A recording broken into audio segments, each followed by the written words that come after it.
ఓం సాయిరామ్. సాయి గ్రంథ పారాయణము 10వ రోజు.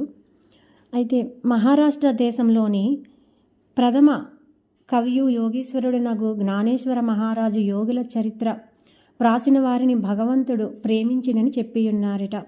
ఏ భక్తులు యోగుల చరిత్రలను వ్రాయ కుతూహల పడెదరో వారి కోరికలు నెరవేరునట్లు, వారి గ్రంథములు కొనసాగునట్లు చేయుటకు యోగులు అనేక మార్గములను అవలంబించెదరు.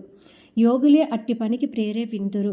దానిని నెరవేర్చుటకు భక్తుని కారణమాత్రునిగా ఉంచి వారి వారి కార్యములను వారే కొనసాగించుకొనెదరు. 1700 సంవత్సరంలో మహీపతి పండితుడు యోగీశ్వరుల చరిత్రను వ్రాయుటకు కాంక్షించెను. యోగులు అతనిని ప్రోత్సహించి ఆ కార్యమును కొనసాగించిరి. అట్లే 1800 సంవత్సరంలో దాసగని యొక్క సేవను ఆమోదించిరి. మహీపతి 4 గ్రంథములను వ్రాసెను. అవి భక్త విజయము, సంత విజయము, భక్త లీలామృతము, సంత లీలామృతము అనేవట. దాసగను వ్రాసినవి భక్త లీలామృతమును, సంత కథామృతమును మాత్రమే. ఆధునిక యోగుల చరిత్రలు వీని యందు కలవు. భక్త లీలామృతములోని 31, 32, 33 అధ్యాయముల యందును, సంత కథామృతములోని 57వ అధ్యాయమందును సాయిబాబా జీవిత చరిత్రయు వారి బోధనలను చక్కగా విశదీకరింపబడినవి. ఇవి సాయి లీలా మాసపత్రిక సంపుటము 17 సంచికలు 11, 12 నందు ప్రచురితములు.